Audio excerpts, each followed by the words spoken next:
ఇది Linux tool ఇది just.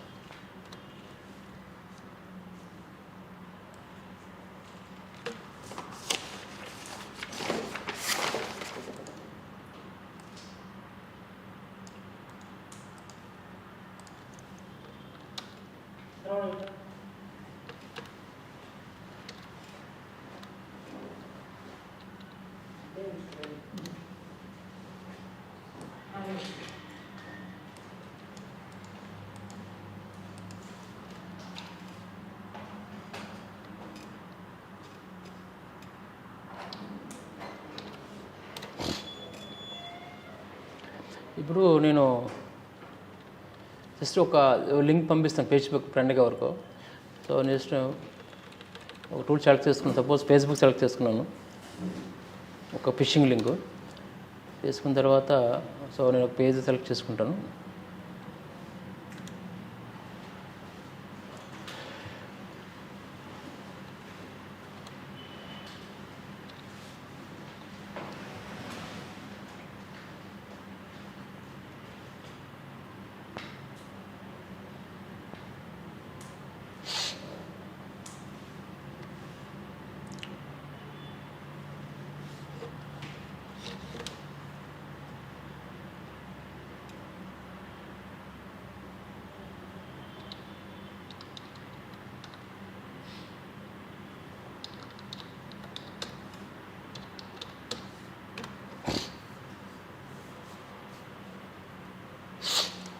Sir నేను ఇక్కడ ఒక లింక్ తయారు చేసుకున్నాను, ఫిషింగ్ లింక్ ఒకటి. సో ఇది ఫిషింగ్ లింక్ అనేది నేను ఒక టార్గెట్ చేశాను. ఇది ఒకరిని టార్గెట్ చేసి వాడి అడ్రస్ కావాలి నాకు, వాడిది ఒక ఆ information, suppose user name password కావాలి.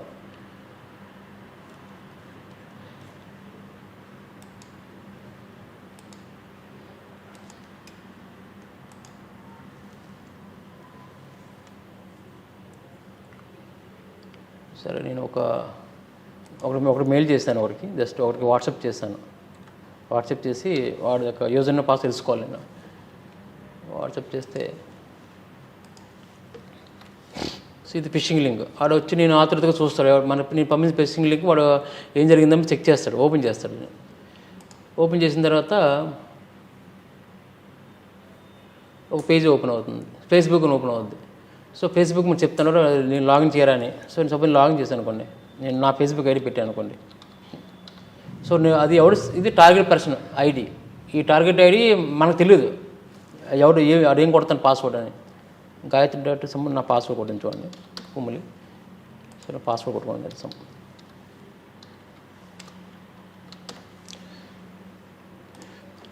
ఇప్పుడు ఓకే, ఇప్పుడు ఇందులోకి వెళ్ళిపోతాను నా టార్గెట్లో.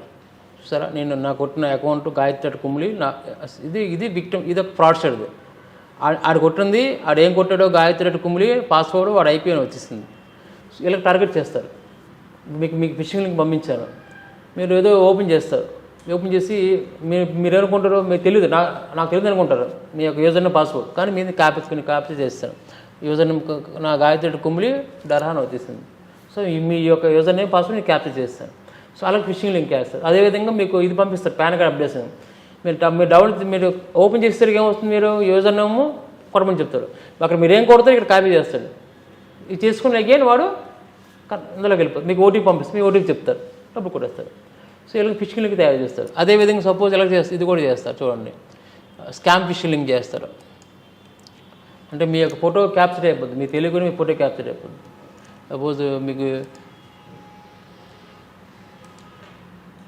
మీకు చాలా ప్లాట్ఫామ్స్ ఉన్నాయండి. ప్లాట్ఫామ్స్లో సపోజ్ మీకు చూపిస్తుందండి క్యాంపిష్.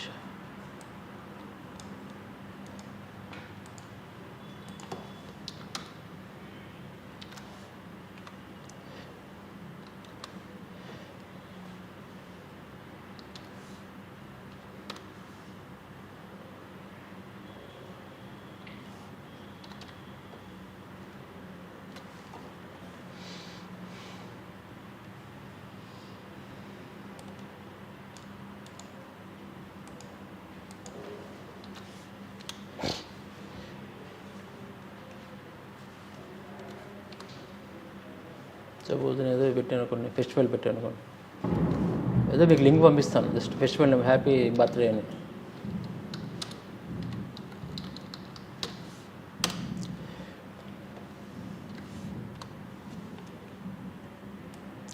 ఇప్పుడు నేను చేస్తున్నంత నేను ఒక హ్యాకర్ అనుకోండి, ఒక ఫ్రాస్టర్ అనుకోండి.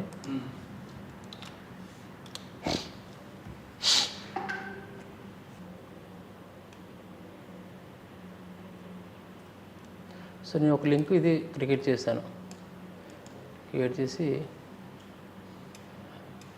సెలెక్షన్ చేసి నేను మీకు వాట్సాప్ చేస్తాను. సపోజ్ నేను వాట్సాప్ చేసుకున్నాను అనుకోండి.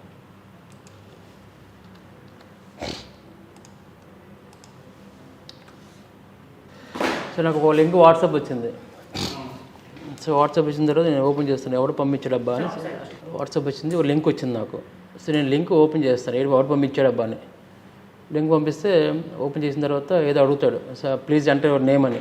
నేను నేమ్ కొడతాను, భవానీ ప్రసాద్ అని కొట్టేశాను. సో నాకు ఏదో వస్తుంది, ఏదో ఒక ఇదిలాగా జస్ట్ లాగా అది వచ్చేసింది, ఏదో గ్రీటింగ్లో వచ్చింది నాకు. నేను చూసుకోను ఆటోమేటిక్గా, అయిపోయింది కదా. ఇప్పుడు ఇందులో ఇది టార్గెట్ ఫోన్లో ఏమైంది, ఆల్రెడీ నా ఐపీ వచ్చింది, నా క్యాంప్ ఫైల్ కూడా అయిపోయింది. ఇది చూడండి,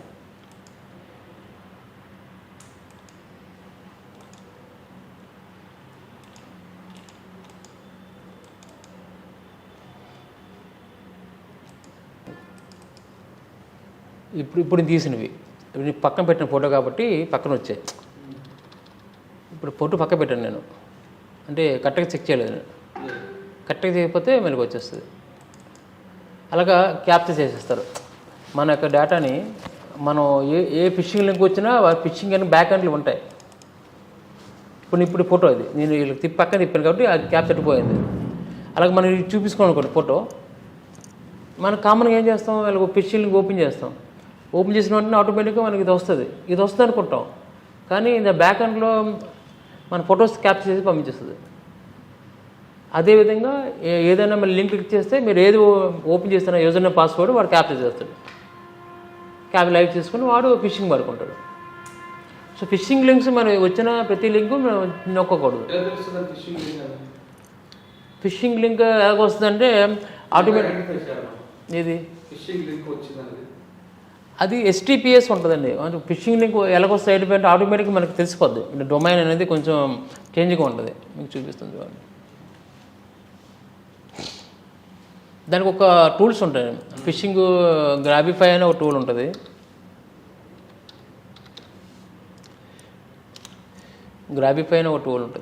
ఇందులోకి వెళ్తే ఇది మనం ఏదైనా లింక్ పెడితే ఓపెన్ చేస్తే ఆటోమేటిక్గా ఇది చెప్పేస్తుంది ఇది ఫిషింగ్ లింకా కాదండి. గ్రాబిఫై అయిన IP లాగా చెకింగ్ ఒక టూల్ అరేంజ్ చేస్తే ఆటోమేటిక్గా ఇన్ఫార్మ్ చేస్తుంది అది ఫ్రాడా చెక్ అని. అంటే మనకి లెజిటిమేట్ సోర్సెస్తో ఓకే. సపోజ్ మీకు ఎవరో అన్నోన్ పర్సన్ వచ్చింది, అది ఓపెన్ చేయకూడదు. నోన్ పర్సన్ వచ్చినా మీరు ఓపెన్ చేయొచ్చు, ఇంత ప్రాబ్లం ఉండదు. అన్నోన్ పర్సన్స్ వస్తే మీకు ఇబ్బంది పడిపోతాం. అవి ఈజీగా మనం ఫిషింగ్ లింక్ ఆటోమేటిక్గా డొమైన్ చేంజ్ ఉంటుంది. రకరకాల డొమైన్స్ ఉంటాయి. మీకు రెగ్యులర్ డొమైన్స్ మీకు జీమెయిల్ కానీ గూగుల్ కానీ ఏవి చేసి ఒరిజినల్ డొమైన్ ఉంటాయి. డొమైన్లని మీకు మారిపోతాయి, ఎక్స్టెన్షన్ మారిపోతాయి. అవి చెక్ చేసుకోవాలి ఎక్కువగా. అంటే ఏదైనా ఫ్రాడ్ అంటే మన చేతిలో ఉందండి ఫోన్. మనకి ఎప్పుడైనా మొబైల్ అనేది ఎప్పుడు కూడా మొబైల్ సెక్యూరిటీ మన మొబైల్ అనేది ఆల్వేస్ అప్డేట్ చేసుకోవాలి. థర్డ్ పార్టీ యాప్స్కి పర్మిషన్ ఇవ్వకూడదు. మీరు ఈవెన్ పబ్లిక్ వైఫై కనెక్ట్ చేసుకుంటే మీరు VPNs వాడాలి. పబ్లిక్ ఏదైనా వైఫై ఫ్రీగా వాడుతున్నారు, మీరు డైరెక్ట్గా మీ IP మ్యాక్ ఐడి దానికి ఎక్స్పోజ్ చేయకూడదు. మీరు VPNs కనెక్ట్ చేసుకోవాలి. ఎప్పటికప్పుడు అప్డేట్ చేసుకోవాలి, బ్యాకప్ తీసుకోవాలి. మీ మొబైల్ ఫోన్స్లో ఏవైతే అన్వాంటెడ్ యాప్స్ వస్తాయో అన్వాంటెడ్ యాప్స్ మీరు పర్మిషన్ ఇవ్వకూడదు. పబ్లిక్ వైఫై వాడుతున్నప్పుడు VPNs కనెక్ట్ చేసుకోవాలి. IP మాస్క్ చేస్తుంది. VPNs కనెక్ట్ చేసుకుంటే మీ యొక్క మ్యాక్ ఐడి అనేది ఎక్స్పోజ్ అవ్వదు. సో పబ్లిక్ వైఫై సపోజ్ మీరు రైల్వే స్టేషన్ వైఫై వాడతారు, మనం డైరెక్ట్గా ఎక్స్పోజ్ చేయకూడదు. అప్పుడు VPN కనెక్ట్ చేసుకుంటే మీకు ఆటోమేటిక్గా మీ VPN మీ IP అనేది మాస్క్ అయిపోతుంది. కాబట్టి వాడు ఎవరైనా అనాథర్ యాక్సెస్ చేయలేడు. ఇప్పుడు VPN అంటేనే వర్చువల్ ప్రైవేట్ నెట్వర్క్. మీకు IP మాస్క్ చేస్తుంది. ఫ్రాడ్స్టర్ అనే వరకు వాడికి ఎక్స్పోజ్ చేయనివ్వదు మీరు ఏ IP కనెక్ట్ అవుతుందో. నెట్కి ఏదైతే లాజికల్ IP ఏదైతే అయిపోయిందో IP ద్వారా వాడు యాక్సెస్ చేయగలుగుతాడు నెట్ మీ సిస్టమ్కి. లేకపోతే చేయలేడు. నెట్ లేకపోతే ఎవరు ఏం చేయలేడు. విపిఎన్ కనెక్ట్ చేసుకోవాలి. VPN virtual private network VPNs ఉన్నాయి. బోల్డ్లో ఎక్స్ప్రెస్ విపిఎన్ ఉంది, నోడ్ విపిఎన్, రకరకాల విపిఎన్స్ ఉన్నాయి. కనెక్ట్ చేసుకుంటే మీకు అది మీ ఐపీ అనేది ఎక్స్పోజ్ అవ్వదు. మీ యొక్క సిస్టమ్ ఐపీ వాడితే మీకు యాక్సెస్ అవుద్ది. అది బ్లూటూత్ కూడా ఎప్పుడు డిజేబుల్ చేసుకోవాలి. బ్లూటూత్ ఎప్పుడు ఆన్లో ఉంచుకోకూడదు. బ్లూటూత్ వల్ల మీరు వాడు అథెంటికేషన్ పంపించి మీకు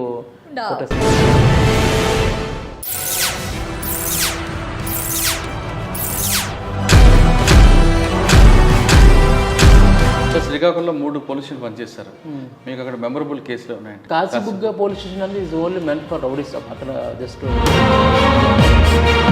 చూస్తుండగానే ఒక నరికిసారు, పెట్రోలింగ్ ఉన్నా ఒక ఆయన పేగ తగ్గొడిసారు. అంటే మీ కళ్ళ ముందు జరిగిందా? సరే, దాని గురించి మనం ఎక్కువ డిస్కస్ చేయకూడదు. దాని తర్వాత అగైన్ నేను మళ్ళీ టెక్కలు వెళ్ళాను. సో 2 గ్రూపుల మధ్య మటర్లు విపరీతంగా జరిగాయి. ఒక వర్గము వాళ్ళ మా బాబాయ్ చంపారు. Rowdy state Kancharapalem railway gate. Kancharapalem ఎక్కువ ఏమంటే వీళ్ళు ఎక్కువ ఉంటారు, డబ్బులు కలెక్ట్ చేసుకుంటారు రోడ్డు మీద. వాళ్ళు ఎక్కువ వాళ్ళకు గ్యాంగ్ ఉంటుంది, వాళ్ళకి లీడర్ ఉంటాడు, చాలా ఎక్కువ న్యూసెన్స్ ఉంటుంది. సార్ వాళ్ళు చాలా దారుణంగా ప్రవర్తిస్తారు కదండి. అది హైదరాబాద్లో జరుగుతుంది.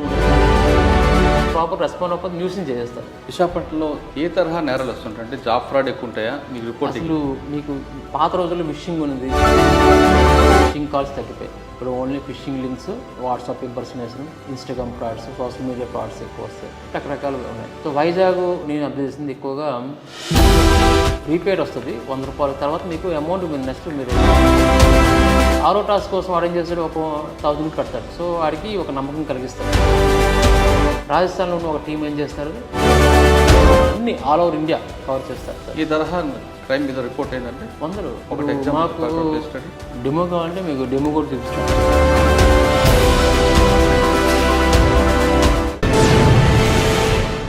Welcome to crime diaries. ఈ వారం మన గెస్ట్ 2004 పోలీస్ ఆఫీసర్, పేరు కె భవానీ ప్రసాద్ గారు, inspector of police cyber crime Visakhapatnam commissionerate. విశాఖపట్నంలో సైబర్ క్రైమ్ ఎలా జరుగుతుంది అనేది ప్రధానంగా తెలుస్తుంది. ఇక్కడ విశాఖపట్నంలో ఎలాంటి క్రైమ్ జరుగుతుంది, నేరస్తులు ఏ విధంగా అమాయక ప్రజల్ని మోసం చేస్తున్నారు అనే అంశంపై విశాఖపట్నం పోలీస్ కమిషనర్ త్రివిక్రమ గారు ఎక్కువగా సైబర్ క్రైమ్ మీద ఫోకస్ పెట్టారు. అంటే విశాఖపట్నం జరుగుతున్న నేరాలు అన్నీ ఒకటైతే సైబర్ క్రైమ్ అనేది ప్రధానంగా ఎజెండా కనిపిస్తుంది కాబట్టి దాని మీద ఫోకస్ చేయాలి. సైబర్ క్రిమినల్స్ ఎక్కడ కూడా దొరకట్లేదు కాబట్టి ప్రజల్లో ఎక్కువగా అవగాహన తేయడానికి సిపి గారు ఒక ప్రత్యేక టీం ఏర్పాటు చేశారు.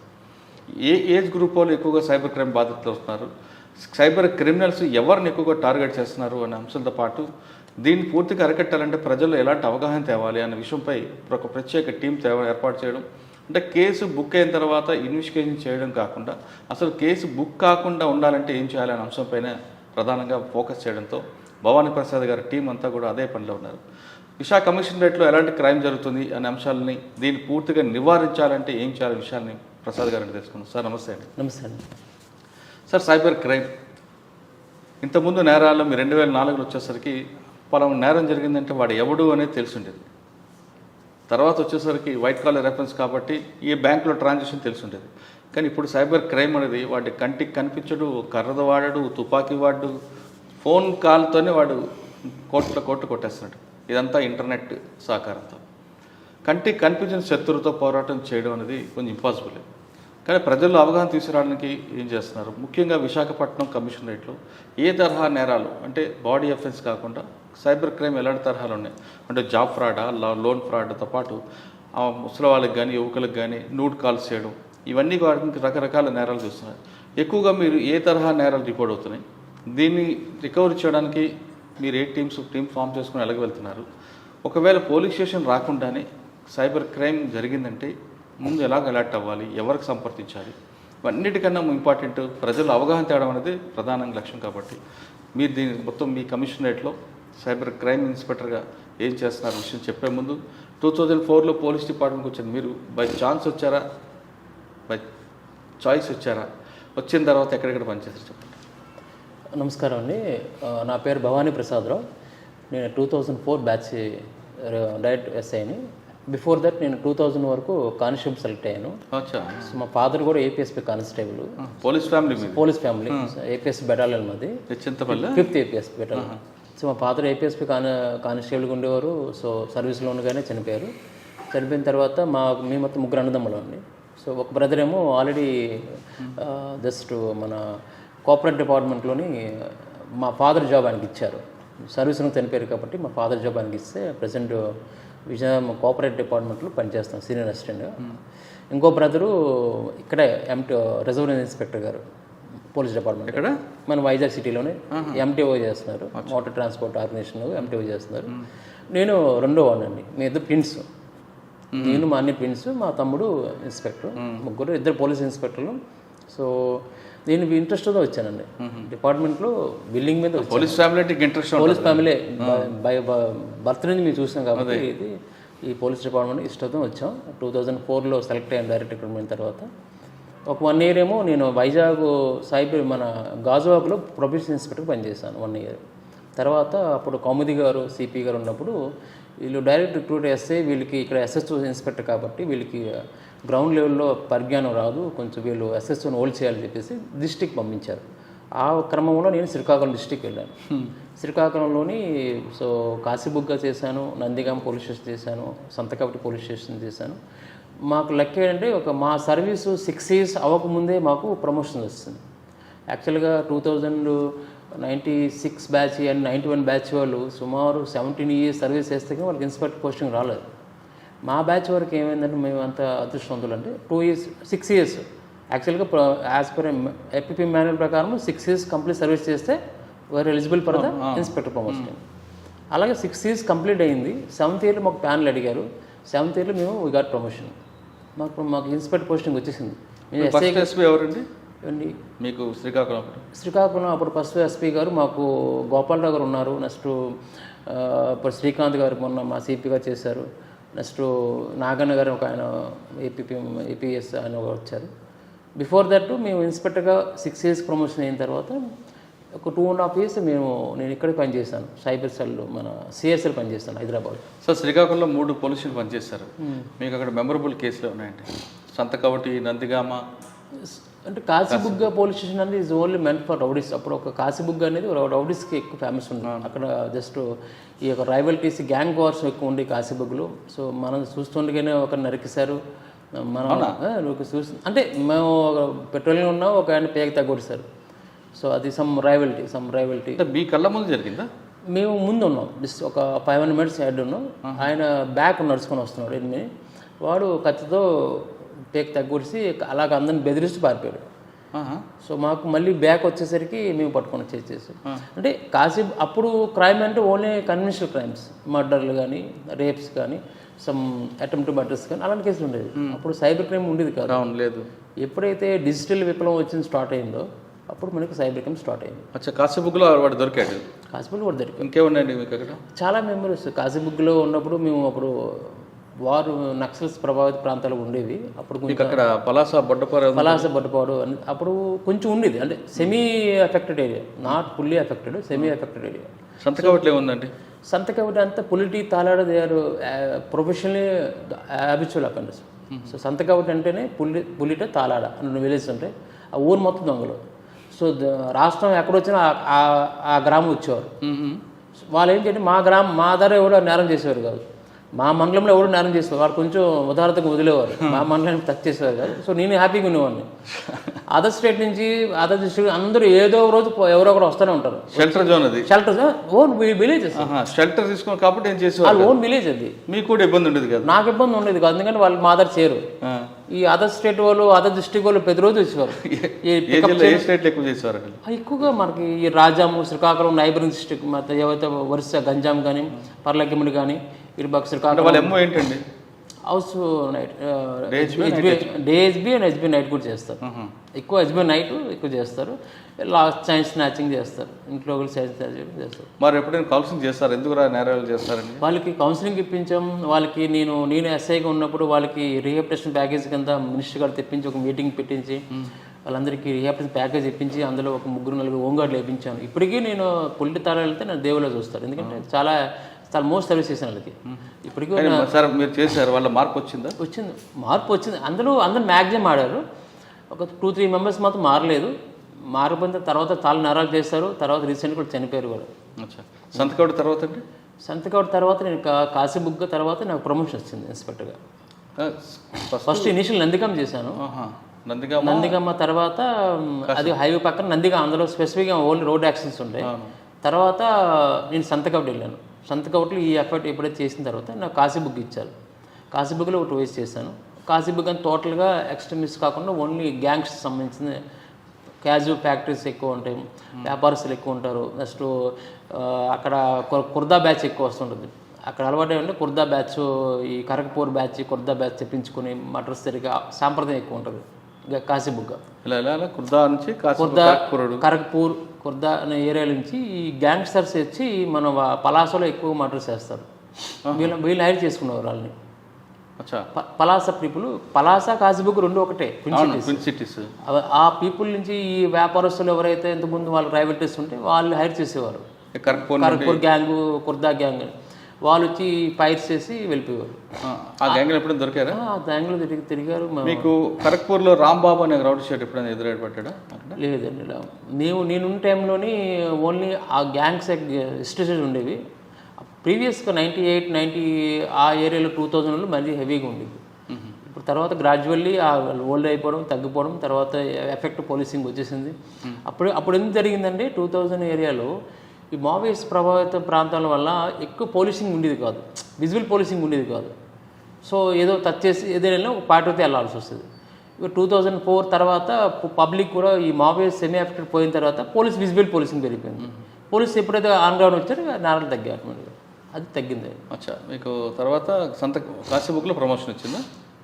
కాశీబుగ్గ, నేను కాశీబుగ్గ నుంచి శ్రీకాకుళం 1 townకి వెళ్ళాను. ఒక 3 months చేశాను. శ్రీకాకుళం 1 town 3 months తర్వాత నాకు ప్రమోషన్ వచ్చింది ఇన్స్పెక్టర్గా. ప్రమోషన్ వచ్చిన తర్వాత నాకు అగైన్ ఇక్కడ పంపించారు, హైదరాబాద్ కౌంటర్ ఇంటెలిజెన్స్ పంపించారు. కౌంటర్ ఇంటెలిజెన్స్ హైదరాబాద్లో 2.5 years చేశాను. మన సుమతి మేడం గారు అప్పుడు కరెక్ట్గా దృశ్యంగా బ్లాస్టింగ్ అవ్వడం, 2012లో బ్లాస్టింగ్ అవ్వడం, అప్పుడు ఒక 2 years చేసాం. సుమతి మేడం గారు, నెక్స్ట్ ఇప్పుడున్న పిహెచ్ రామకృష్ణ, అప్పుడు మాకు ఎస్పీఎస్, నెక్స్ట్ బతిన్ శ్రీనివాస గారి దగ్గర చేశారు మీరు. అప్పుడు మాకు ఎస్పీ సార్ రామకృష్ణ గారి దగ్గర చేసిన టైంలో వికారుద్దీన్ ఒక, అది మీ ముందు జరిగింది, నేను తర్వాత వచ్చాను. ఆయన పట్టుకుంది రామకృష్ణ గారి టీమే కదా? అప్పుడు రమణ గారి టీము, రమణ డిఎస్పీ గారు ఉంటారు. నాకు దాని గురించి పూర్తి తెలియదు, కానీ అక్కడంతా చాలా ప్రైవసీ మెయింటైన్ చేస్తారు. సో ఆ 2 సంవత్సరాల్లో మీకు కొత్త మోడల్స్ ఏమైనా ఎదురుపడ్డాయి? నేను ఆ 2 సంవత్సరాలు ఓపెన్ యాక్టివిటీస్ చూస్తాను మాడ్యూల్స్ నుంచి. ఎందుకంటే వైజాగ్ సంబంధించిన వరకు వైజాగ్ సైబర్ ఈ 3 జిల్లాలకు ఇన్ఛార్జ్ ఉంచాను. మీ ఓపెన్ మీడియా యాక్టివిటీస్ ఏవైతే ఉన్నాయో ఈ ముస్లిం సాకింగ్కి సంబంధించిన యాక్టివిటీస్ చూసేవాళ్ళు. తర్వాత దాని గురించి మనకు డిస్కస్ చేయకూడదు. ఓకే, అవును, అది కాదు. ఓకే, తర్వాత అండి దాని తర్వాత అగైన్ నేను మళ్ళీ టెక్కల్ వెళ్ళాను ఇన్స్పెక్టర్గా, పోస్టింగ్ టెక్కల్. సో 3.5 years చేశాను ఇన్స్పెక్టర్గా టెక్కల్లో. అక్కడ ఏముందని ఛాలెంజ్? అక్కడ ఛాలెంజెస్ అంటే రౌడీ షీట్స్, మర్డర్స్. సో 2 గ్రూపుల మధ్య మర్డర్లు విపరీతంగా జరిగాయి. ఆ 2 గ్రూపుల్ని సప్రెస్ చేయడానికి నేను చాలా కేసెస్ వరకు వాళ్ళకి మీద పెట్టాను. మీరున్న టైంలో ఎన్ని మర్డర్లు జరుగుతుంటాయండి రౌడీ షీట్లు? నేను చార్జ్ చేసిన ఫోర్త్ డే రోజే ఒక మర్డర్ అయిపోయింది. కోలాపన్ అని ఒక రౌడీ షీట్ని ఆపోనెంట్ వరకు చంపేశారు. సో డెలిబరేట్గా ఓపెన్గా కత్తులతో నరికి చంపారు. లక్కీగా వాళ్ళు పారిపోతుంటే ఇంకో 2 ఎస్కేప్ అవ్వాల్సింది, 2 ఎనిమీస్. ఆ ఎనిమీస్ కూడా లక్కీగా వాళ్ళు డోర్ వేసుకోవడం వల్ల వీళ్ళు చంపలేకపోయారు. తర్వాత వీళ్ళు వెహికల్స్ మీద పర్లకని పారిపోతే అప్పుడు వచ్చిన 4th day నేను టెక్కలని నందిగం పక్కనే. సో మేము మళ్ళీ అప్పుడున్న టీం అందరూ కష్టపడి వాళ్ళు పికప్ చేసాం. 7 మంది అరెస్ట్ చేసాం. వాళ్ళు వాళ్ళు జైలుకి రాకుండా చాలా విధాలుగా చాలా కేసులు పెట్టాం. సో సెక్యూరిటీ కేసులు కానీ అదర్ థింగ్స్, వాళ్ళు తెచ్చుకున్న వెపన్స్ ఇచ్చేసాం. వాళ్ళు ఆ క్రైమ్లో వాడుకున్న వెపన్స్ దాచిపెట్టారు, వెపన్స్ ఇచ్చి అన్నీ చేసాం. సబ్సిక్వెంట్గా అదే రోజు ఎవరైతే 2 చంపుకున్నారో ఆ 2 వర్గాలని నేను కలిపేశాను. నా గ్రేట్ అచీవ్మెంట్ ఏంటంటే టెక్కల్లో ఎవరైతే ఒకరినొకరు చంపుకున్నారో వాళ్ళ ఫాదర్ని చంపుకుంటూ వీళ్ళ ఫాదర్ని చంపిస్తారు. ఇప్పుడు ఫస్ట్ అపోనెంట్ వర్గం ఒక ఫాదర్ని చంపిస్తారు, ఒక వర్గము వాళ్ళ బాబాయ్ని చంపిస్తారు. 2 బ్యాలెన్స్ అయిపోయి తర్వాత ఒకరినొకరు చంపుకోవడానికి ఎప్పుడూ కత్తులు తిరుగుతున్నవారు, ఈ ఆపర్చునిటీగా ఎదురు చూసేవారు. వాళ్ళు కాకుండా బోత్ సైడ్ కూడా కేసులు పెట్టి, నేను చెడ్డైనా బోత్ సైడ్ కేసులు పెట్టి ఒక 1 year వరకు బాగా సప్రెస్ చేస్తాం వాళ్ళ యాక్టివిటీస్. అదొక మటర్. ఇంకొక మటర్ ఇంకో అదే మర్డర్ అక్కడికి ఒక ముందు జరిగింది. ఆహా. నేను మీ పీరియడ్లో ఒకటే మర్డర్. నా పేరులో ఒక మర్డర్ జరిగింది. నా పేరు తర్వాత ఇంకో అదర్ యాక్టర్స్ మర్డర్ జరిగాయి. అవి దీనికి క్రైమ్ రిలేటెడ్ కాదు, అవి కొంచెం ప్రావకేషన్, సెక్సువల్ కాదు, కొంచెం కోపంతో కొట్టడం లేకపోతే సెక్సువల్ కొంచెం కేసు జరిగింది. కానీ ఈ రెండు గ్రూపులు మాత్రం తర్వాత సబ్సిక్వెంట్గా ఇప్పుడు టెక్కల్లో ఆ రెండు గ్రూపులు కలిసిపోయి ప్రశాంతంగా వాళ్ళిద్దరు రాజకీయం చేసుకుంటున్నారు. సార్ టెక్కల్లో 3 సంవత్సరాలు చేశారంటున్నారు, ఒక మర్డర్ కేసు ఉంది. వీటితో పాటు ఆర్గనైజ్డ్ క్రైమ్ ఏమైనా దొరికింది అక్కడ? టెక్కల్లో ఆర్గనైజ్డ్ క్రైమ్ ఉండదండి. టెక్కల్లో ఓన్లీ ఈ కాయిన్ బిజినెస్ ఏదో ఈ కాయిన్స్ ఇస్తే పాత పురాణ రంగు వస్తుంది, అదొక గ్యాంగ్ తప్ప. ఫేక్ నోట్స్ ఒకటి ఉంది కదండి. ఫేక్ నోట్స్ అప్పుడు లేదు టెక్కల్లో. టెక్కల్లో లేదు. టెక్కల్లో ఎక్కువ ఎక్స్ప్లోజివ్స్ ఇవి ఉంటాయి మీకు, స్టోన్స్, ఇవి మన గ్రానైట్ పరిశ్రమ కాబట్టి అవి ఎక్కువ ఉంటాయి.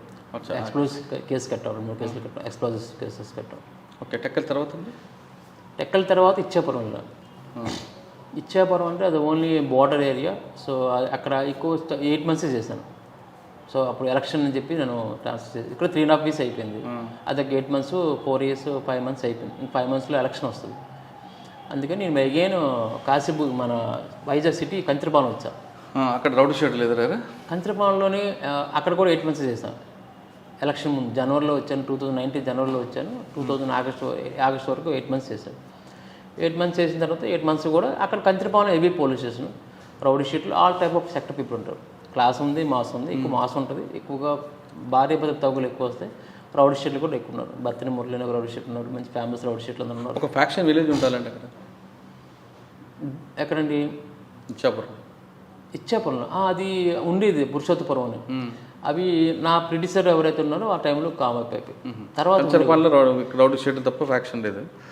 Rowdy sheet Kancharapalem railway gate ఉండేవారు. కంచరపాలెం ఎక్కువ ఏమంటే ఈ యొక్క వీళ్ళు ఎక్కువ ఉంటారు. జస్ట్ పీపీ గాలు కాదు, మనం డబ్బులు కలెక్ట్ చేసుకుంటారు రోడ్ మీద. బెగ్గర్స్ వీళ్ళు రాక్ బెగ్గర్స్ చెత్త ఏరుకుంటారు వాళ్ళు కదండి, మన డబ్బులు కలెక్ట్ చేస్తారు కదా చేతులు కొట్టి. వాళ్ళు ఎక్కువ టెక్కలి మొత్తం మన కంచరపాలెం మొత్తం వాళ్ళదా, సామ్రాజ్యం మొత్తం వాళ్ళదా. వాళ్ళకి ఒక అపార్ట్మెంట్, వాళ్ళకి మంచి ఒక కాలనీ ఉంది, మొత్తం సిటీ మొత్తం అక్కడే ఆపరేట్ చేస్తారు. వాళ్ళకు గ్యాంగ్ ఉంటుంది, వాళ్ళకి లీడర్ ఉంటాడు, కలెక్ట్ చేసింది ఈవినింగ్ ఇవ్వాలి, వాళ్ళ మధ్య తగువులు. సో చాలా ఎక్కువ న్యూసెన్స్ ఉంటుంది. సార్ వాళ్ళు చాలా దారుణంగా ప్రవర్తిస్తారు కదండి. ఎక్కడ ఫంక్షన్ జరిగితే వస్తారు.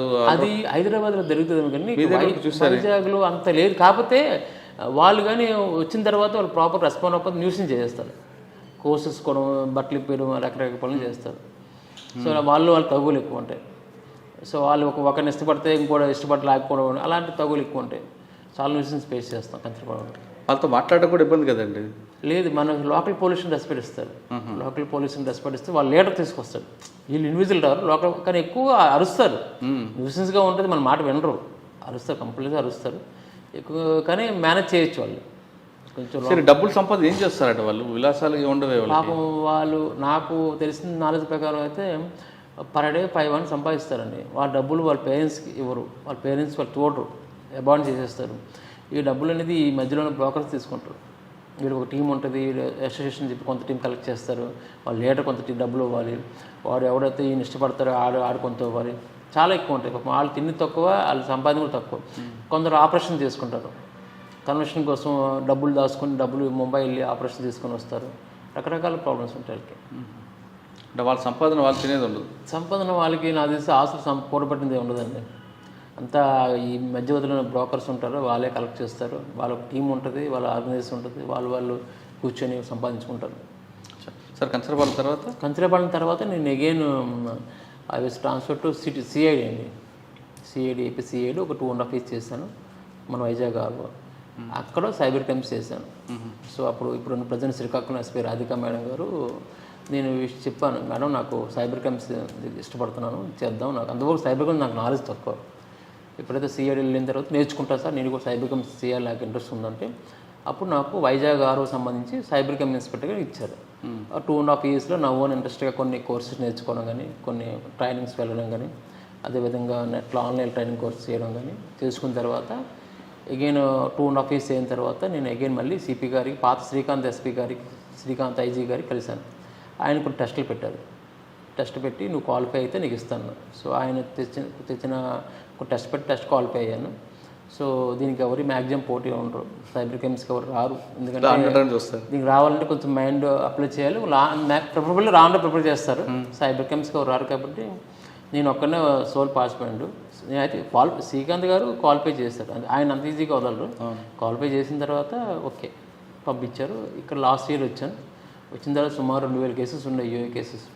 సో అలా గ్రాడ్యుయేట్ తగ్గించుకుంటూ ప్రజెంట్ ఇప్పుడున్న సిపి గారు కూడా వెరీ మచ్ ఇంట్రెస్టెడ్ సార్కి. ప్రతిరోజు కూడా సారు ఏ రోజు ఏం కేసు జరిగినా బ్రీఫింగ్ చేసి ఆయనకి ఎలాగ దీనికి రెమెడీ ఏంటి ఆలోచిస్తారు. మా స్ట్రెంత్ కూడా ఎక్కువ మంది ఇచ్చారు, మాకు ఎక్కువ స్ట్రెంత్ కూడా బిల్డింగ్ లేకపోయినా చాలామంది స్ట్రెంత్ పంపించారు. సో టీమ్స్ ప్లాన్ చేసి ఇప్పుడున్న మాకు డీసీపీ సార్ ఉన్నారు, విద్యాసాగర్ ఐపీఎస్ గారు, ఆయన మాకు కంట్రోల్ ఆఫీసర్ ఉన్నారు. నా కంట్రోలింగ్ ఆఫీసర్ విద్యాసాగర్ నాయుడు గారు డీసీపీ వన్. ఆయన కూడా వస్తుంటారు ఫ్రీక్వెంట్గా ఈ కేసెస్ గురించి అబ్జర్వ్ చేయడం, గైడెన్స్ ఇస్తుంటారు. సార్ విశాఖపట్నంలో బాధితులు ఉన్న చాలామంది కనిపిస్తుంటారు. ఏ తరహా నేరాలు వస్తుంటాయి? అంటే జాబ్ ఫ్రాడ్ ఎక్కువ ఉంటాయా మీకు రిపోర్ట్? అసలు మీకు ఈ సైబర్ క్రైమ్ పొల్యూషన్ అనేది మొత్తం విశాఖపట్నం సిటీకి సంబంధించిందండి. ఎంటైర్ విశాఖపట్నంలో ఇక్కడ చూస్తాం. అయితే ఇక్కడ ఒక పాత సిపి గారు జీవో ఇచ్చారు, 50,000 బిలో అయితే లోకల్ పోలీస్ స్టేషన్కి వెళ్ళమని, 50,000 అబోవ్ అయితే ఈ సైబర్ క్రైమ్ పొల్యూషన్. ఎందుకంటే మాకు మెన్ పవర్ తక్కువ. ఆ విధంగా చూసుకున్నా మాకు రోజుకి చాలామంది 100 కంప్లైంట్స్ వస్తాయి. మా వరకు రోజుకు ఒక 15 వరకు వస్తాయి. ఎక్కువగా వచ్చిన కేసులు ఎక్కువగా ఆల్ టైప్స్ ఉంటాయి. మేము ఈ వైజాగ్ సిటీలో ఉన్న సైబర్ క్రైమ్స్ని సుమారు 24 రకాలుగా మేము కేటగిరీ చేసుకున్నాం. సో 24 అమౌంట్స్గా మేము ఫైనలైజ్ చేస్తాం. ఎక్కువ అమౌంట్స్ ఏం వస్తున్నాయి, ఎక్కువ అమౌంట్స్ ఏం తక్కువ వస్తున్నాయి మేము ఫైనల్ తీసుకుని అమౌంట్ లాస్ ఆఫ్ అమౌంట్ రాసుకున్నాం. ఎక్కువగా వైజాగ్ సిటీలో ఫ్రాడ్ ఎక్కువ జరుగుతుంది. టార్గెట్ పీపుల్ ఎక్కువ స్టూడెంట్స్, హౌస్ వైఫ్స్ and software employees. Illiterate people ఎవరు ఎఫెక్ట్ అవ్వట్లేదు. ఇల్లిటరేట్ పీపుల్ ఎవరు చెప్పరు. ఆ పాత రోజుల్లో విషింగ్ ఉన్నది, జస్ట్ ఫోన్ చేసి ఓటీపీ చెప్పని చెప్పేవారు, ఇప్పుడు ఎవరు చెప్పరు. సో అలాంటి కేసులు తగ్గిపోయాయండి, విషింగ్ కాల్స్ తగ్గిపోయాయి. ఇప్పుడు only phishing links, next scammers ఏదైతే WhatsApp impersonation, Instagram frauds, social media frauds ఎక్కువ వస్తాయి. అమ్మాయిలు ఎక్కువ ఎఫెక్ట్ అవుతారు. Next task games, honey traps, sex ట్రాప్స్ను, nude videos, next loan apps, so job frauds, online fraud, రకరకాలు ఉన్నాయి. సో వైజాగ్ నాకు సంబంధించిన వరకు నేను అబ్జర్వ్ చేసింది ఎక్కువగా first top priority task games అండి. ఈ టాస్క్ గేమ్ ఏం చేస్తున్నారంటే ఎవరైతే ఇన్స్టాగ్రామ్ పేజెస్ కానీ యూట్యూబ్లో కానీ నెక్స్ట్ ఎవరైతే వీళ్ళు you will get 3,000 to 5,000 at her home అని ఒక మెసేజ్ పంపిస్తారు.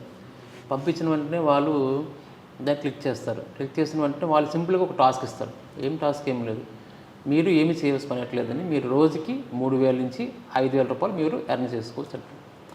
ఈ సాఫ్ట్వేర్ ఎంప్లాయీస్ అందరూ ఏమంటారు, అలాగే అందరూ వర్క్ ఫ్రమ్ చేస్తారు, సరే సింపుల్గా చేసుకుందని. వాళ్ళు ఇచ్చిన టాస్క్ ఏం లేదు, మీరు యూట్యూబ్లోకి వెళ్ళి వాళ్ళకి లింక్ పంపిస్తారు, యూఆర్ లింక్ పంపిస్తారు, లేకపోతే ఒక ఇన్స్టాగ్రామ్ పేజ్ లైక్ పంపిస్తాడు, లేకపోతే గూగుల్ మ్యాప్స్ పంపిస్తాడు. దీన్ని లైక్ చేసి ఆ స్క్రీన్ షాట్ పంపించుకుంటారు. పంపిస్తే మీరు పంపించిన మాకు స్క్రీన్ షాట్ వీళ్ళకి పర్ డే మీకు రోజు 3,000 నుంచి 5,000 రూపాయలు సంపాదించుకుంటారు. 3,000 to 5,000.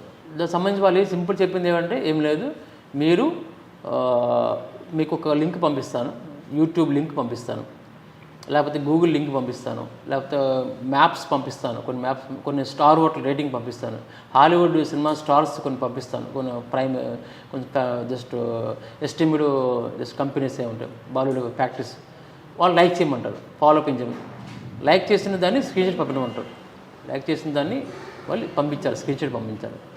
పంపిస్తే వాళ్ళకి 100 రూపాయలు ఇస్తామంటారు. అలాగే మీకు రోజుకి 20 టాస్క్లు ఉంటాయండి. 20 టాస్క్లు కలిపి మీకు సుమారు ఎంత వస్తుందండి, 22,000 వస్తుంది పర్ డే. ఆ సింపుల్గా 2,000 సంపాదించుకోవచ్చు. సో ఫస్ట్ రోజు 20 టాస్క్లు ఇచ్చేస్తారు. సెకండ్ రోజు కూడా అగైన్ మీరు టాస్క్లు స్టార్ట్ చేస్తారు. ఫస్ట్ మీకు 20 టాస్క్లు ఇస్తారు. 20 టాస్క్లు కూడా చేసేస్తే వాడికి మళ్ళీ అగైన్ 2,000 వస్తుంది. థర్డ్ డే ఏం చేస్తారంటే వీళ్ళు యాక్చువల్గా స్టార్టింగ్ ఫస్ట్ వీళ్ళ ఇంటరాక్షన్ అంతా వాట్సాప్ జరుగుతుంది. సపోజ్ ఇన్స్టాగ్రామ్లో పేజ్ క్లిక్ చేసినటువంటి వీళ్ళకి వాట్సాప్ డైరెక్ట్ చేస్తారు. వాట్సాప్లోనే ఆమె పేరు చెప్పుకొని అతని పేరు బ్యాంక్ నేమ్ తీసుకొని ఇస్తారు. ఆ డబ్బులు మీకు అమౌంట్ వేస్తారు. వేసిన తర్వాత సార్ నెక్స్ట్ టాస్క్ మీకు కొంత అమౌంట్ మీకు పర్చేజ్ చేయాలి, కొన్ని ప్రీపెయిడ్ వస్తుంది 100 రూపాయల తర్వాత మీకు అమౌంట్ మీరు నెక్స్ట్ మీరు ఇచ్చేసుకొని చెప్తారు, పర్చేజ్ చేసుకోవాలండి ప్రోడక్ట్. మూడో రోజు ఏం చేస్తాడు, ఒక 5 టాస్క్ తీసుకుంటాడు, 500 వస్తుంది. 6వ టాస్క్ మొత్తం డబ్బులు పెట్టి కొనుక్కోవాలి సార్ మీరు, అప్పుడు మీకు అమౌంట్ మీకు నెక్స్ట్ టాస్క్లో మీకు ఫాలో అవుతాయి అంటాడు. 6వ టాస్క్ కోసం వాడు ఏం చేస్తాడు, ఒక 1000 పెడతాడు. 1000 రూపీస్ పెడితే వాడికి సుమారుగా ఒక 200 యాడ్ అయ్యి 1200 కనిపిస్తుంది. 1200 వాడికి వస్తుంది. దాన్ని వాడు విత్డ్రా చేసుకోవచ్చు. ఇదంతా కూడా వీళ్ళందరినీ వాట్సాప్ నుంచి ఇక్కడ పంపిస్తారు టెలిగ్రామ్లోకి. టెలిగ్రామ్లో ఒక లేడీ ఉంటుంది, ఈ మెంటర్ అని, వీడికి గైడ్ చేస్తుంది ఏ విధంగా మీరు టాస్క్ చేయాలి, ఏ విధంగా పర్చేస్ చేసుకోవాలి, మీకు అకౌంట్ ఇన్ఫర్మేషన్, ఆ అకౌంట్ ఇస్తే ఆ అకౌంట్లో అమౌంట్ వేస్తే ఆ యూటీఆర్ నెంబర్ ఇస్తే వాళ్ళకి లింక్ పంపిస్తారు. ఆ లింక్ క్లిక్ చేస్తే వీడి ఎంత అమౌంట్ రీచ్ చేస్తే అక్కడ కనిపిస్తుంది బ్యాలెన్స్. సో ఫస్ట్ 1000 పెడితే 1000 వచ్చింది, ఒక 200 1200 వచ్చింది. నెక్స్ట్ మళ్ళీ ఆ 7వ టాస్క్ ఫ్రీ ఇస్తాడు, 7 నుంచి 10 ఫ్రీ ఇస్తాడు. మళ్ళీ సేమ్ యూట్యూబ్ లింక్ పెట్టి డబ్బులు ఇచ్చేవచ్చు. 11వ టాస్క్ 5000 పెడతాడు. 5000 పెడితే వాడికి ఒక 500 1000 యాడ్ అయ్యి 6000 వస్తుంది. 6000 కూడా విత్డ్రా చేసుకుంటాడు. సో వాడికి ఒక నమ్మకం కలిగిస్తారు. సో అమౌంట్ పెడితే అమౌంట్ ఇన్వెస్ట్మెంట్ రీఫండ్ అవుతుంది అని ఫీలింగ్ వస్తుంది. తర్వాత వాడు ఏం చేస్తాడు, ఆశ కొలిది ఇక్కడ మెయిన్ ఆశ. నెక్స్ట్ వాడు 10,000 పెడతాడు. 10,000 కూడా ఒక 2000 యాడ్ చేసి 1200 ఇచ్చేస్తాడు, 12,000 ఇచ్చేస్తాడు. అదే అమౌంట్ అయిపోతుంది. నెక్స్ట్ టాస్క్ వాడు 50,000 పెడతాడు. 50,000 పెట్టేసరికి అక్కడ వాడు జస్ట్ 50,000 వాడు ఒక యూపీఐ ఐడి పంపిస్తాడు. ఎందుకంటే ప్రతి నిమిషానికి యూపీఐ ఐడి మారిపోద్ది. అదొక స్కామ్. వీళ్ళు ఏం చేస్తారంటే, మనకి బ్యాంక్ ప్రొక్యూర్మెంట్ ఒక స్కామ్ ఉంటుంది, ఒక టీం ఉంటుంది. ఈ నెంబర్స్ ప్రొక్యూర్మెంట్ ఒక టీం ఉంటుంది. సపోజ్ మనం వెళ్ళి తంబేస్తాం ఈకేవేసి, మన తంబ పేరు మీద వాడు 2-3 సిమ్లు తీసేసుకుంటాడు. సార్ తంబ తనకి పళ్ళని చెప్పి ఒక తంబేస్తాడు, 2-3 సిమ్లు తీసుకొని ఒక సిమ్ మీకు ఇస్తాడు కస్టమర్కి, ఒక సిమ్ దాచుకుంటాడు. ఆ సిమ్ ఎవరికో ప్రాడక్ట్గా అమ్ముకుంటాడు, సిమ్ వచ్చేస్తుంది. ప్రొక్యూర్మెంట్ బ్యాంక్ ఎక్కువ వీళ్ళు కరెంట్ అకౌంట్స్ ప్రొక్యూర్మెంట్ చేస్తారు, సేవింగ్ చేయాలి. సేవింగ్ అమౌంట్ తక్కువ అమౌంట్ రోజు ట్రాన్సాక్షన్ చేయాలి. కరెంట్ అకౌంట్ పర్మ్ అకౌంట్స్ కోసం, పర్మ్ అకౌంట్స్ వీళ్ళు పర్చేజ్ చేసుకుంటారు. కరెంట్ అకౌంట్స్ కోసం ఏం చేస్తారు, ఈ రాజస్థాన్ నుంచి కొన్ని గ్యాంగ్స్ అనేది ప్రతి గ్రామానికి వెళ్ళిపోతాయి, ప్రతి మెట్రోపాలిటన్ సిటీకి వెళ్తాయి. వాళ్ళకు రూమ్ తీసుకుంటారు. రూమ్ తీసుకుని ఒక చిన్న ఆఫీస్ సెటప్ పెట్టుకుని ఫ్లెక్సీలు పెట్టుకుని వాళ్ళు ఫేక్ సిమ్స్తోని, ఈ యొక్క ఫేక్ ఆధార్ పాన్ కార్డుతోని ఈ యొక్క కరెంట్ అకౌంట్స్ క్రియేట్ కోసం ఒక ఫార్మ్ క్రియేట్ చేసుకొని ఆ లోకల్ ప్రైవేట్ బ్యాంక్స్లో అప్లై అవుతారు. సో ఈ ఫీల్డ్ మేనేజ్ చేసుకొని ఏం చేస్తారు, ఆ వెల్కమ్ కిట్ సంపాదించుకుంటారు. ఆ వెల్కమ్ కిట్ సంపాదించిన కిట్ని వీళ్ళు మళ్ళీ రాజస్థాన్కి అమ్ముకుంటారు. రాజస్థాన్లో ఉన్న ఒక టీం ఏం చేస్తారు, వాళ్ళకి హవాలా కోసం గాను లేకపోతే ఈ ఫ్రాడ్స్ కోసం అమ్ముకుంటారు ఇవి. సో ఆమెకు రోజుకు ఈ ఫ్రాడ్స్ రోజుకు ఒక యూపీఐ ఐడి పంపిస్తుంది. ఆ యూపీఐ అనేది ఎవరికి సంబంధం ఉండదు. అది ఒకసారి రాజస్థాన్ ఉంటుంది, ఒకసారి అస్సాం ఉంటుంది, త్రిపుర ఉంటుంది, అన్నీ ఆల్ ఓవర్ ఇండియా కవర్ చేస్తారు. 50,000 వీడికి ఓల్డ్ అయిపోద్ది. 50,000 వచ్చి వీడికి డబ్బు 5,000 కనిపిస్తుంది, 55,000 వచ్చేస్తుంది. కానీ ఆ డబ్బులు పర్మిషన్ ఇవ్వడు. సార్ మీరు ఈ టాస్క్ మీకు అమౌంట్ రిఫండ్ చేస్తాం, కానీ ఇంకో టాస్క్ ఉంది, అందులో ఆ టాస్క్ ఆడని అంటాడు. సో ఇంకో టాస్క్ 3 టాస్క్స్ ఇస్తాడు, సబ్ టాస్క్లని. ఆ 50,000 కోసం వాడు మళ్ళీ 3 టాస్క్ ఆడాల్సి వస్తుంది. ఆ టాస్క్ అంతా ₹1,00,000, 2,00,000, 5,00,000 పెడతాడు. సో ఈ అమౌంట్ కూడా వాడుతాడు, ₹1,00,000 ఆడతాడు, 2 lakhs ఆడతాడు, 3 lakhs ఆడతాడు, మొత్తం కలిపి 6 lakhs ఓల్డ్ అయిపోయింది. 6 lakhs ఓల్డ్ అయిపోయిన తర్వాత వాడు రీఫండ్ కోసం వాడు అడిగితే, సారీ సార్ మీ బ్యాంక్ అకౌంట్ సిబిల్ స్కోర్ తక్కువ ఉంది, సో మీ అకౌంట్ అప్గ్రేడ్ చేయాలి, సిస్టమ్ తప్పు చూపిస్తుంది, మీరు ఇంకో టాస్క్ కార్డ్ ఉంది, మీకు వీఐపీ అకౌంట్ కన్వర్ట్ చేస్తుంది వాడు చెప్తలేదు కదా. దానికోసం మళ్ళీ టాస్క్ కార్డ్ ఇస్తారు. సో అక్కడ 3-4 lakhs పెడితే అదొక 10 lakhs అయిపోద్ది. 10 lakhs అయిపోయిన తర్వాత మీరు తప్పు ఆడారు సార్, మీరు యాక్చువల్గా మీరు వీళ్ళకి ఒక గేమ్ ఆడిస్తారు. వీళ్ళు ఒక లింక్ పంపిస్తారు, జస్ట్ ఒక యూఆర్ఎల్ లింక్. ఆ లింక్ క్లిక్ చేస్తే క్రిప్టో కరెన్సీ ట్రేడింగ్ అవుతుంటుంది. ఆ ట్రేడింగ్లో అప్ డౌన్ చేయమని చెప్తారు. సార్ మేము అప్ చెప్పాం కానీ మీరు డౌన్ చేశారు, మా సిస్టమ్ ఎర్రర్ చూపిస్తుంది, మీరు తప్పు చేశారు, కాబట్టి మీరు టాస్క్ ఆడితేనే ఇది కవర్ అవుద్ది అంటారు. మళ్ళీ ఆ గేమ్ ఆడిపిస్తారు. తర్వాత ఇదంతా ఆడేసిన తర్వాత మళ్ళీ సార్ మీరు 30% జీఎస్టీ కట్టాలి గవర్నమెంట్కి, క్రిప్టో కరెన్సీ ఫండ్ కాబట్టి మీ ఇండియా మాకు బ్యాన్ ఉంది అని చెప్పి మళ్ళీ 30% జీఎస్టీ కట్టించుకుంటారు. మొత్తం కలిపి వీడు ఎంత నమ్మితే, విక్టిమ్ అనేది ఎంత నమ్మితే అంతవరకు మీరు మోసం చేస్తారు. ఈ తరహా క్రైమ్ మీద రిపోర్ట్ అయిందంటే 100. మాకు ఇప్పుడు చూడండి, మాకు పార్ట్ టైం జాబ్స్ ఈ మంత్లో సుమారు 100 కేసులు రిపోర్ట్ అవుతాయి. సుమారు 4 కోట్లు పోయింది. 4 కోట్లు. ఒక వ్యక్తి సుమారు హైయెస్ట్గా 93 లక్షలు పోతున్నాడు. ఈ ఐబీఎం ఎంప్లాయ్, సాఫ్ట్వేర్ ఎంప్లాయ్, ఐబీఎంలో పనిచేస్తాడు, టాస్క్ గేమ్ 93 లక్షలు పోతున్నాడు. సో రోజుకి మేము వీక్లీ ఏం చేస్తామంటే, వీక్లీ అందరూ వస్తాం, రోజుకి 1 lakh 3 lakh వస్తాం, అన్ని కలిపి కంబైన్గా ఒక ఎఫ్ఐఆర్ వేస్తాం. సుమారు మేము ప్రతిరోజు కూడా ఒక 3-4 డేస్కి ఒక 30-40 lakhs కలిసి ఎఫ్ఐఆర్ వేస్తాం. హైయెస్ట్ 93 లక్షలు పోయింది. సుమారు బాధితులు మాకు తెలిసి 100 మంది ఉంటారు. ఇంకా లోకల్ పోలీసులు వెళ్ళిన వాళ్ళందరూ కూడా డబ్బు ఒక 5 times వేసుకున్నా 500 ఉంటుంది. ఓకే, ఇంకోటి చెప్పండి, ఎక్కువ రిపీట్ అవుతుంది. ఒక ఆయన పాపం రీసెంట్గా ఒక గాజు ఒక ఆయన పాపం దుబాయ్ నుంచి వచ్చాడు. దుబాయ్ నుంచి వచ్చి పాపం 2 years పాపం దుబాయ్లో డ్రైవర్గా పనిచేశాడు. 2 years పాపం వీకెండ్లో వచ్చాడు పాపం గాజువాకి వచ్చి. గాజువాకి వచ్చిన తర్వాత పాపం ఆయన దగ్గర 17 lakhs ఉంది. 17 lakhs ఉంటే ఆ 17 lakhs ఇంట్లో పార్ట్ టైం జాబ్ అని చెప్పి గూగుల్ సెర్చ్ చేశాడు. గూగుల్లో ఏదైతే మనం పార్ట్ టైం జాబ్ సెర్చ్ చేస్తామో ఆ గూగుల్ లిస్ట్ వాళ్ళు క్యాప్చర్ చేస్తారు. క్యాప్చర్ చేసి ఎవరైతే మనం సెర్చ్ చేస్తామో వాళ్ళకి ఆటోమేటిక్గా ఒక పాపప్ వస్తుంది. ఈవెన్ యూట్యూబ్లో అయినా ఫేస్బుక్ అయినా, మన ఫేస్బుక్ ఈవెన్ మీరు ఇన్స్టాగ్రామ్లో సెర్చ్ చేసిన పార్ట్ టైం జాబ్ చేసినా ఆటోమేటిక్గా సో వీళ్ళు షేరింగ్ చేస్తారు ఇన్ఫర్మేషన్. ఆర్టిఫిషియల్ ఇంటెలిజెన్స్ ద్వారా ఈ ఫేస్బుక్ అన్ని ఏజెన్సీస్ షేర్ చేసుకుంటాయి కాబట్టి సో పలానా వీడియో రిక్వైర్మెంట్ ఉంది, మీకు ఆటోమేటిక్గా మీకు పాపప్ మెసేజ్ వస్తుంది. అలాగా పాపం ఈయన గూగుల్ సెర్చ్ చేసుకుంటే ఒక పాపప్ వచ్చింది. చెక్ చేసుకుంటే 17 lakhs పాపం ఈ టాస్ గేమ్లో పెట్టేశాడు. పెట్టేసి డబ్బులు మొత్తం హోల్డ్ అయిపోయి ఆయన అనుకోండి పాపం డబ్బులు ఎక్కువ కనిపిస్తున్నాయి. ఈ 17 lakhs పడితే ఒక 25 lakhs కనిపిస్తాయి వర్చువల్ అమౌంట్. ఓన్ అప్లికేషన్ కనిపిస్తుంది, వీళ్ళు డబ్బులు రావు. 20 lakhs పాపం వచ్చి హ్యాంగింగ్ చేసుకు పొజిషన్ వెళ్ళిపోయాడు. వాళ్ళ వైఫ్ తీసుకొచ్చి లాస్ట్కి ఏం చేశాడు పాపం, నేను చెప్పాను బాబు నీ డబ్బులు నేను రికవర్ చేపిస్తాను, టైం ఇవ్వు నాకు, ఎందుకంటే అంతే మన పన్నంతా వేరియస్ బ్యాంక్స్ ఫ్లో అయిపోద్ది, అందరూ రకరకాల బ్యాంక్స్ పంపించేస్తారు. ఈ పంపించిన అమౌంట్ ఏం చేస్తారంటే వీళ్ళు విక్టిమ్ని వీళ్ళు 2 విధాలుగా ఉంటాయి, అది కూడా చెప్తాను, అది చెప్పేస్తాను. అది అందులో ఏం జరిగింది పాపం ఆయన లాస్ట్కి వాళ్ళ వైఫ్ పుస్తులతో అమ్ముకొని, సార్ నా 2 years కష్టం పోయింది అనుకుంటా సార్, డ్రైవర్గా నేను చచ్చిపోయింది అనుకోండి, 2 years మళ్ళీ వెళ్ళిపోయాడు, దుబాయ్ వెళ్ళిపోయాడు. ఆ 2 years వైఫ్ పుస్తులతో అమ్ముకొని. అదేవిధంగా ఒక ఆయన సాఫ్ట్వేర్ ఎంప్లాయ్, ఇద్దరు లవ్ మ్యారేజ్, ఇంకా పిఎం పాలు ఉంటారు, ఇద్దరు సాఫ్ట్వేర్ ఎంప్లాయీసే. వాళ్ళ వైఫ్కి తెలియకుండా పాపం ఈయన పెట్టిన ఇన్వెస్ట్మెంట్ 17-18 lakhs పెట్టేశాడు. ఏం చేశాడు పాపం, లోన్ కోసం ఇన్స్టాంట్ లోన్ యాప్స్ వాడేశారు. అంటే 5 lakhs 10 lakhs లోన్ ఇస్తారు, వాళ్ళు వాడి పెట్టారు, ఇన్వెస్ట్ చేశారు. సో అది డ్యూ ఉంది, ఇవి డ్యూ ఉంది, చాలా సఫర్ అయ్యారు. చాలామంది అలాగా ఎక్కువ సాఫ్ట్వేర్ ఎంప్లాయీస్ ఎక్కువ అవుతారు. ఓకే, ఈ తరహా కాకుండా ఇంకెక్కువ రిపోర్ట్ కేసెస్ అంటే ఎక్కువగా రిపోర్ట్ అయిన కేసులు మనకి ఇవన్నీ Google search care, Google search frauds, customer care fraud ఉంటుంది. సపోజ్ మనకి ఇది సమ్ ఫోన్పే నెంబర్ కావాలి, చాలామంది ఏం చేస్తారు టక్ అని గూగుల్ సెర్చ్ చేసి ఫోన్పే కొట్టేస్తారు. ఫోన్పేలో నెంబర్ ఉంటుంది, ఫోన్పేలో ఏదైతే పాపప్ వస్తుందో టాప్ ఎండ్లో సింగిల్ నెంబర్ ఉంటుంది. సో వీళ్ళు అఫీషియల్ వెబ్సైట్కి వెళ్ళరు, ఫోన్పే యొక్క అఫీషియల్ వెబ్సైట్ HTTPS ప్రోటోకాల్కి వెళ్ళరు, ఏదో నెంబర్ వస్తుంది. ఆ నెంబర్ కొట్టినప్పుడు వాడు ఏం చేస్తాడు, పికప్ చేసుకుంటాడు. పికప్ చేసుకొని మీకు డెమోగా చూపిస్తాను, మీకు ఒక ఏపీకి ఫైల్ పంపిస్తాడు. ఏపీకి ఫైల్ అంటే జస్ట్ ఒక అప్లికేషన్ పంపించి ఆ ఫైల్లో ఐడి ఆడికి చెప్తే మీ విండో వాడికి ఓపెన్ అయిపోతుంది. విండో ఓపెన్ అయిన తర్వాత మీకు ఒక ఫిషింగ్ లింక్ పంపిస్తాడు. Same appears to be genuine. Just మీరు ఒక ముందు 5 rupees మాకు అమౌంట్ ఇన్వెస్ట్మెంట్ చేయండి, మీకు కరెక్ట్ చేస్తాం, లేకపోతే 1 rupee పంపించింది మాకు కస్టమర్ పేమెంట్ ఛార్జ్ అని చెప్పి ఆ ఫిషింగ్ లింక్ పెట్టిన వెంటనే సేమ్ యూజర్ నేమ్ పాస్వర్డ్ పెడతాడు కాబట్టి ఆటోమేటిక్గా అది ఓపెన్ అయిపోతుంది. సో వీరు పెట్టిన బ్యాంకింగ్ ఇన్ఫర్మేషన్ మొత్తం వీడి విండో అది చూస్తుంటాడు, మీ విండో నేను చూస్తుంటాను, మీరు ఏం టైప్ చేస్తే టైప్ చేసుకుంటాడు. మీ దాంట్లో మెసేజ్ రాకుండా మీ సిస్టంలో కాల్ ఫార్వర్డ్ పెట్టేస్తాడు.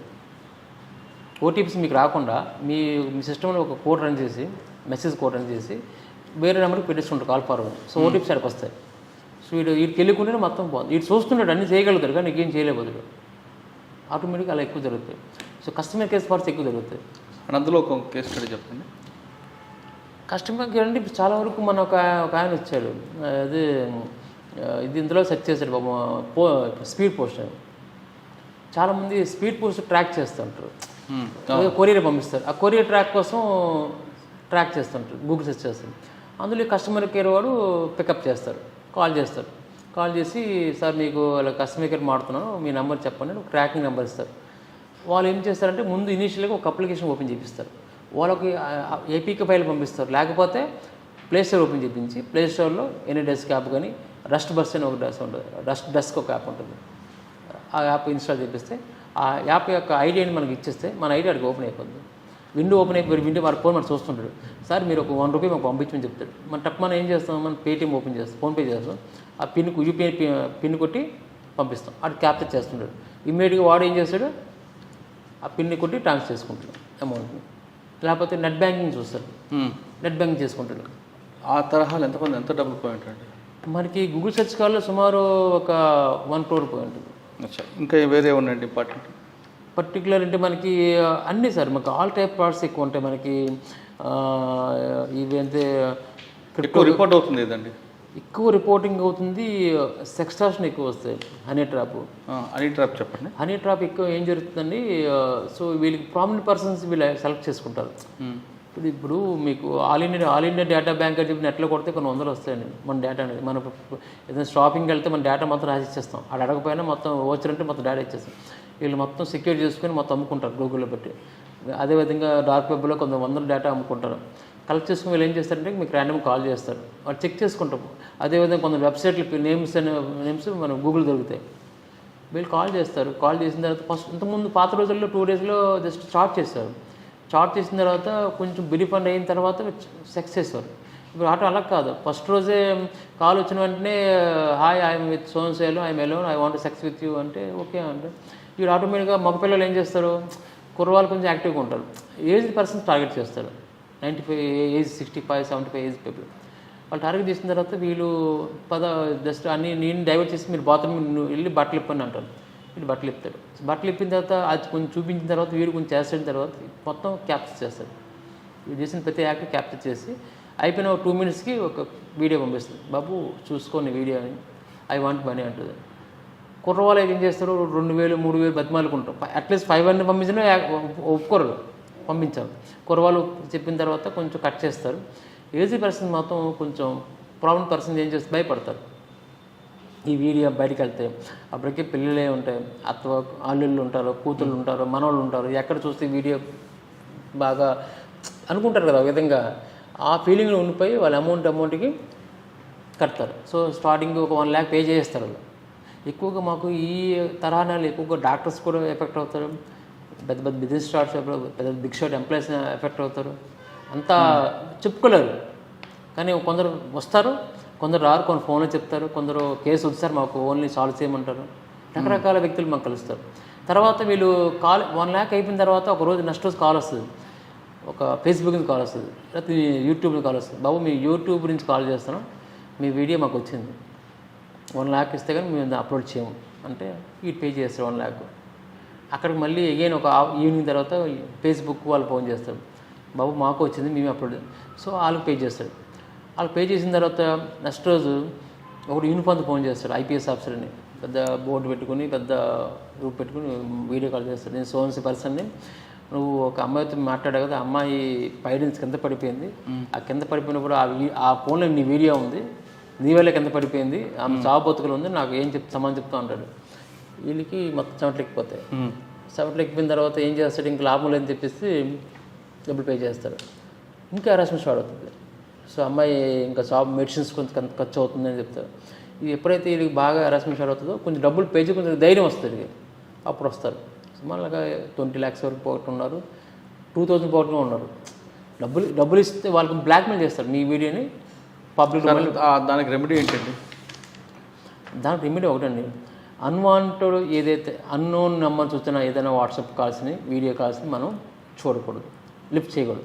ఒక లిఫ్ట్ చేయాలని వచ్చినా ఆ ఫ్రంట్ కెమెరా జస్ట్ హోల్డ్ చేసుకుని లిఫ్ట్ చేయాలి. ఒకటి అంటే కెమెరాలకు క్లోజ్ చేస్తే అయిపోద్ది కదా.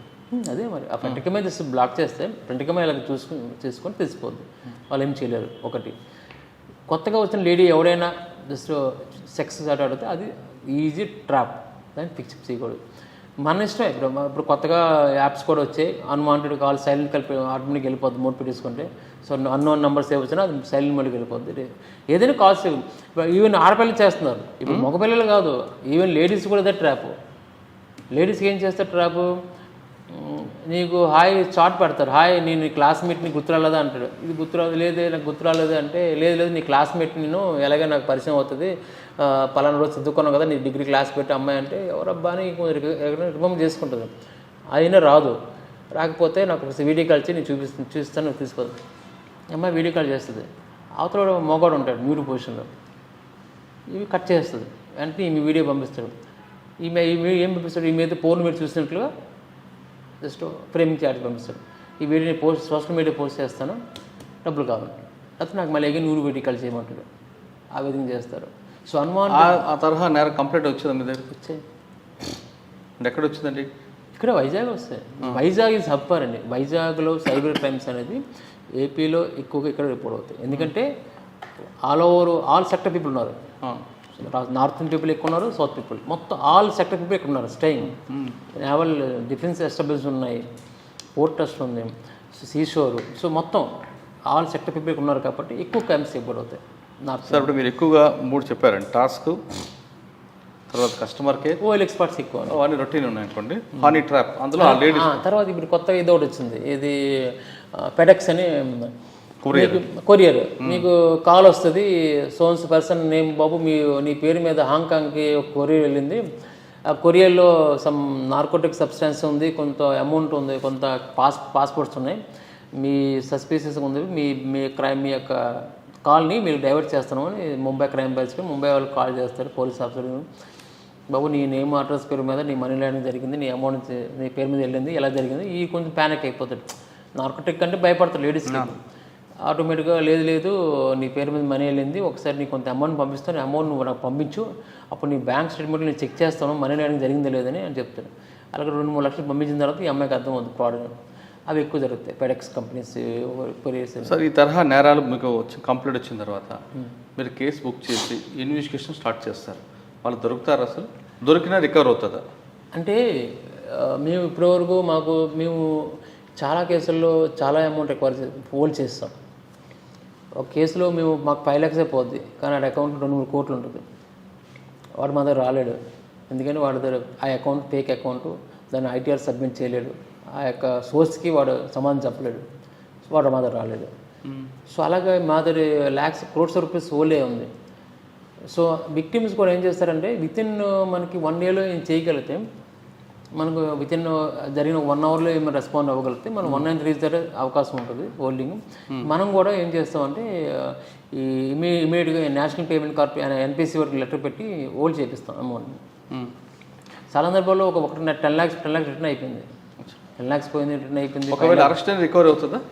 అరెస్ట్ అయితే అమౌంట్ ఎక్కువ అవ్వదు, వాళ్ళు కాంప్రమైజ్ అయిపోతారు. నేను చాలాసార్లు దేశం మొత్తం తిరిగాను, ఢిల్లీ, రాజస్థాన్, బీహార్, చాలా దేశాలు తిరిగాను, కానీ అక్కడ ఉన్న ఆఫీసర్స్ కొందరు మనకు సపోర్ట్ చేయరు. మొన్న భరత్పూర్ వెళ్ళాను, భరత్పూర్ ఎస్పీ గారు చెప్పిన లోకల్ ఎస్ఐ సపోర్ట్ చేయడు, ఎందుకంటే లోకల్ ఎస్ఐ వాడికి పలుకుబడి ఉంటుంది. ఆ విలేజ్లో ఎవరైతే ఉంటారో చౌకీదారు వాడు చెప్పిందే వేదం, ఇంకొకటి చెప్పిన వేదం, వాడు మనకి సపోర్ట్ చేయడు, మాకు అప్పచెప్పడు, ఎందుకంటే వాడిని నెక్స్ట్ ఎస్ఐ అని బతకనవారు, ఈవెన్ ఎస్పీ గారు చెప్పినా కూడా వినరు. సో ఆ గ్రామంలో ప్రతి ఇంట్లో కూడా ఇదే పని, స్మాల్ స్కేల్ ఇండస్ట్రీ. సార్ ఈ తరహా నేరాల్లో అసలు మనం పడకుండా ఉండాలంటే ప్రజలకు ఇచ్చే టిప్స్ ఏంటి? ఒకటండి, అత్యాశకి పోవడం అన్నది ఇంపార్టెంట్. ఎవడో మనకు తెలియని వ్యక్తి మనకి డబ్బులు ఇస్తారో ఆఫర్ చేస్తారంటే అది భ్రమ. లోన్ యాప్స్ ఎవరైతే ఈ టాస్ గేమ్స్ ఉన్నాయో, మీకు పార్ట్ టైం జాబ్స్ ఇప్పిస్తానో అది టోటల్గా ఫ్రాడ్. అవన్నీ కూడా వీళ్ళు చైనీస్ పీపుల్, వాళ్ళ డైరెక్షన్లో మన ఏపీలో, మన ఆల్ ఓవర్ ఇండియాలో కొంత ఏజెంట్లు పెట్టుకొని వీళ్ళు కన్వర్ట్ చేస్తారు. డబ్బులు ఫండ్ తీసుకున్న తర్వాత మీరు ఏం చేస్తారు, ఇప్పుడు మా దగ్గర కొత్త రిపోర్ట్లు వస్తుంది. సపోజ్ మీరు విక్టిమ్, మీ దగ్గర 5 lakhs పోయింది, మీరు టాస్ గేమ్ పెట్టేశారు. సో మీరు క్వశ్చన్ చేస్తారు, వాడు ఏం చెప్తారంటే, సరే నువ్వు నాకు నీ దగ్గర 5 lakhs పోయింది కాబట్టి నీ 5 lakhs నీకు ఇప్పిస్తాను, అయితే నీ అకౌంట్ నాకు అమౌంట్, నీ అకౌంట్లో నేను కొంత అమౌంట్ వేస్తాను ప్రతిరోజు, ఆ అమౌంట్లో నువ్వు 10% నువ్వు తీసుకొని మా 90% క్రిప్టో కరెన్సీ బినాన్స్లోకి వెళ్ళి ఆ క్రిప్టో కరెన్సీ పర్చేస్ చేసి మాకు పంపించని చెప్తాడు. అలాగేం చేస్తే మీకు అమౌంట్ పడుతుంటుంది. సో మీరేం చేస్తే మీ టార్గెట్ 5 lakhs మీరు రికవర్ చేసుకోవాలి. సో సపోజ్ ఇది 5 lakhs పడింది అనుకో, 10% తీసుకుంటారు, రిమైనింగ్ పర్సెంట్ మీరు క్రిప్టో కరెన్సీలోకి వెళ్ళి బినాన్స్లోకి వెళ్ళి అమౌంట్ కన్వర్ట్ చేసుకొని వాళ్ళు పంపించేస్తారు USDT. అలాగా మీ అమౌంట్ మీకు తెప్పిస్తారు. ఒక ఫైండర్ ఏం చేస్తారో మీ అకౌంట్ హోల్డ్ అయిపోతుంది. సో మీది మీ నేరం చేపిస్తారు, మిమ్మల్ని నేరం చేయించేస్తారు, మీరు కూడా వాళ్ళకి ఎవరికి ఇండైరెక్ట్ సపోర్ట్ చేస్తున్నారు. అలాగా విక్టిమ్స్ని, యూత్ని ఎక్కువ ఎన్రోల్ చేస్తుంటారు ఈ కేసుల్లో. చాలా వరకు లేడీస్, మన గుంటూరులో ఒక లేడీ పాపం డబ్బులు పోతే ఏం చేసిందంటే, వాడు నేను డబ్బులు ఇప్పిస్తాను, నీకు కొంత అమౌంట్ పంపిస్తాను, నువ్వు చేసే పని ఏం లేదు, వచ్చిన అమౌంట్ ఏ రోజుకి ఆ రోజు బినాన్స్లోకి వెళ్ళి ఆ క్రిప్టో కరెన్సీ ట్రేడ్ చేసి మా అమౌంట్ని కన్వర్ట్ చేసి మాకు పంపించండి, రిమైనింగ్ 1% తీసుకున్నది. అలాగే తీసుకున్నారు, ఆ అమ్మాయిని అరెస్ట్ చేస్తాం. అది తప్పులు, అమ్మాయి నేరం చేసింది. సో ఆ విధంగా ఈ యూత్ని కూడా ఎక్కువగా వాళ్ళు ఎక్స్ప్లాయిట్ చేస్తుంటారు. కాబట్టి ఇవన్నీ ఫ్రాడ్. ఈ టాస్ గేమ్లు కానీ, పార్ట్ టైం జాబ్స్ కానీ, ఇవన్నీ కూడా టోటలీ ఫ్రాడ్. ఈ రోజుల్లో ఆన్లైన్లో జరిగే ప్రతిదీ ఫ్రాడ్ అండి. ఈవెన్ జాబ్స్ కానీ, ఎనీ కమర్షియల్ కానీ, ఎనీ జాబ్స్ కానీ ఏదైనా మీకు పలానా దాంట్లో జాబ్ ఇప్పిస్తాను కానీ ఏదైనా జిమ్ మార్ట్ ఇండియా మార్ట్లో కూడా చాలా ఫ్రాడ్ జరుగుతుంది. చాలా మనకి వెండర్స్ కోసం డబ్బులు వేసేసి వాళ్ళు డబ్బులు ఇవ్వరు. ఎవ్రీథింగ్ ఇస్ ఫ్రాడ్ అండి. టోటల్ జరుగుతుంది ఫ్రాడ్ ఆన్లైన్లో, ఈ కామర్స్ ఎక్కువ జరుగుతుంది. ఓకే, మనలో అమాయకత్వం, మనలో ఉన్న అత్యాసే సైబర్ క్రిమినల్స్ పాలిట వరంగా మారిందంటున్నారు ప్రసాద్ గారు. ఆయన చెప్తున్నట్లుగా వచ్చిన ప్రతి కాల్ని లిఫ్ట్ చేయడం, వాళ్ళు పంపిన లింక్స్ని క్లిక్ చేస్తే మనం మోసపోతామని.